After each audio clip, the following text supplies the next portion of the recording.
नमस्ते, आप देख रहे हैं आज की खबर। आपके साथ मैं अंजलि गुप्ता।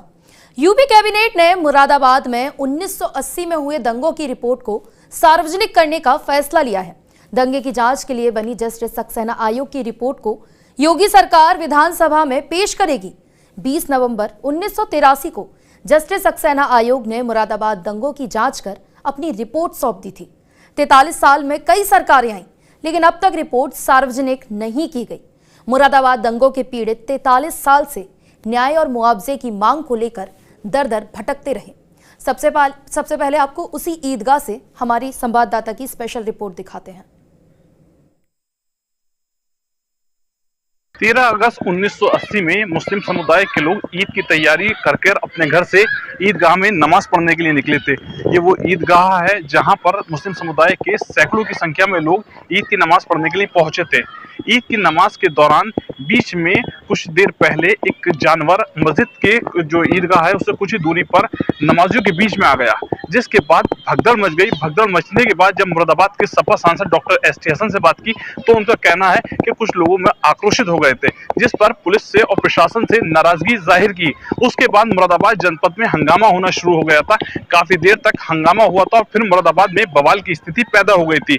इस घटना के अंदर कई लोगों की मौत हुई है। अब इस पूरी घटना के 43 साल बाद जो जस्टिस सक्सेना के आयोग है उनकी एक रिपोर्ट है जो प्रदेश सरकार सामने लेके आने वाली है। इस रिपोर्ट के आने से कई बड़े खुलासे होंगे। मुरादाबाद में सपा सांसद डॉक्टर एस टी हसन ने TV9 भारतवर्ष पर बात करते हुए कहा था कि इससे जो रिपोर्ट आएगी उससे काफी सारी लोगों को उम्मीदें हैं और इनका कहना है कि सच रिपोर्ट आए जिससे काफी लोगों को सच्चाई मुरादाबाद की घटना की पता चल सके। शारिक सिद्दीकी, TV9 मुरादाबाद। देखिए, 1980 में हुए दंगों को लेकर जब मुरादाबाद जनपद में लोगों से बात की गई तो जो उस घटना को याद करता है उसकी आंखें नम हो जाती हैं, क्योंकि ये वो दिन था जिस दिन ईदगाह में ईद की नमाज के बाद शहर के अंदर बवाल की स्थिति पैदा हो गई थी, जिसमें बहुत से ऐसे लोग थे जो अपने घरों से नमाज के लिए निकले थे और आज तक वापस अपने घर नहीं पहुंचे। इस रिपोर्ट से कई लोगों को इंसाफ की उम्मीदें हैं। सबसे पहले आपको उन लोगों की बातें सुनाते हैं। एक तो मैं पहले ये बताऊं कि उस 1980 के ईदगाह के मैदान में मैं खुद मौजूद था जिस वक्त झड़ा हुआ है। मेरे इन हाथों ने लाशें भी उठाई हैं और ज़ख्मी भी उठाए हैं। ईदगाह के अंदर 1980 13 अगस्त 1980 को जो फसाद हुआ वो हिंदू मुस्लिम फसाद नहीं था, अवाम वर्सेस पुलिस फसाद था। वो एक जानवर आ गया, किसी लड़के ने कहा कि इसे रोको, दरोगा जी खड़े थे, दरोगा जी ने मना किया, बदतमीजी की और वो तू मैं शुरू हो गई। दरोगा जी बोले गोली मार देंगे तेरे, हम यूँ कर देंगे। जो एक पुलिस का बहुत सारे बहुत अच्छे मिजाज के लोग होते हैं, बहुत सारे बहुत ख़राब मिजाज के होते हैं। वो तू मैं में होते होते इतनी हो गई कि हाथापाई हो गई, गोली चल गई, लोगों ने पत्थर चला दिए, पुलिस ने गोली चला दी। हिंदू मुस्लिम फसाद नहीं था वहाँ। ईदगाह में जब गोलियाँ चल गई, लोग मर गए, ज़ख्मी हो गए, तो हमने वहाँ लाशें उठाई। जिस वक्त हम लाशें उठा रहे थे वो ज़ख्मी लोग थे हमारे साथ, जहाँ डॉक्टर शमीम साहब थे, हाफिज़ सिद्दीक साहब MLA थे उस वक्त, मास्टर सईद साहब थे, हमारे वालिद भी थे, वो दूसरी जगह रह गए थे, राहत मौलाई साहब, और बहुत सारे लोग ऐसे थे। उनके साथ साथ हमारे साथ हिंदू लोग भी थे।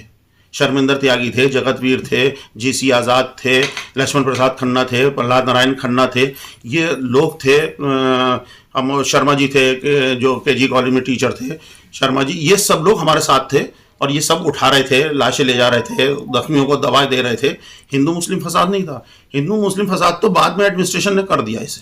मुझे याद है, मेरी उम्र लगभग 10-11 साल थी उस वक्त और मैं अपने वालिद साहब के साथ था मौजूद जी। उस हादसे के दौरान जब ईदगाह पे नमाज हो रही थी तो एकदम डायरेक्ट गोलियों की आवाज़ें आई और कुछ लोग मेरे वालिद साहब के पास आए और एक घायल को लेकर आए जिसकी टांग पे गोली लगी हुई थी। और मेरे वालिद मोहतरम ने, मरहूम ने, अपना जो रुमाल था वो उनकी टांग पे बांधा और बोले क्या हुआ। तो उस पर वो लोग बोले साहब पुलिस गोली चला रही है इमाम साहब।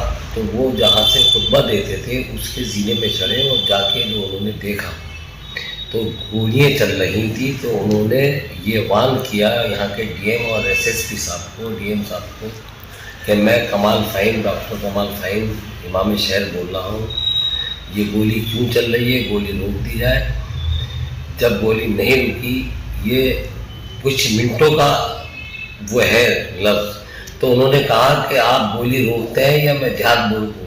तो वो जिहाद का मायने उन्होंने बयान किए कि अगर मैंने जिहाद बोला तो इसके मायने ये है कि मुसलमान फिर सड़कों पे आ जाएगा। तो गोली रोकी गई। जब देखा और लोगों के जो उनके चबूतरे पे नमाज़ पढ़ रहे थे उनके साथ जो वो चले, और मैं घबरा गया, मैं रोने लगा क्योंकि वो बच्चा था, बहुत छोटा बच्चा, लाशों की ढेर पड़े थे, मासूम बच्चे, मासूम बच्चियाँ नए नए कपड़ों में, कुछ जिंदा लोग कर्रा रहे थे और कह रहे थे हमें आप बचा लो बचा लो बचा लो। ऐसी करते वो गए तो उधर को डीएम और एसएसपी साहब थे, जो मुझे याद है। मेरे वालिद साहब ने कहा कि मेरे मोहल्ले के एक गुल मोहम्मद उर्फ जुम्मा साहब थे, जो अभी इंतकाल हो गए हैं, उनसे बोले कि इन्हें घर ले जाओ। मैं बोला अपने वालिद से कि आप भी चलिए। तो उन्होंने मुझे धक्का दिया और उनके हाथ में देखे, उन्होंने मुझे कंधे पे बिठाया। तो मैंने पलट के जो देखा तो डीएम साहब और एसएसपी साहब से उन्होंने कहा, ऐ तुमने क्या किया, और किस तरीके से जो बिल्डिंग उन्होंने बोली थी वो मीडिया में मैं क्या बताऊँ, बल्कि ये कहा था कि मरदूद ये तुमने क्या किया। ये क्लियर बात मैं बता देता हूँ आपको। बहरहाल ये सिलसिला लाशों के ढेर लगे पड़े थे और इतनी लाशें थी कि बौछार थी। लोग बताते हैं कि मैंने तो देखा नहीं कि जलियांवाला बाग का वो अंग्रेज़ों का मंदिर भी लोग भूल गए थे उस शहादत को देख। 13 अगस्त 1980 यही वो दिन था जब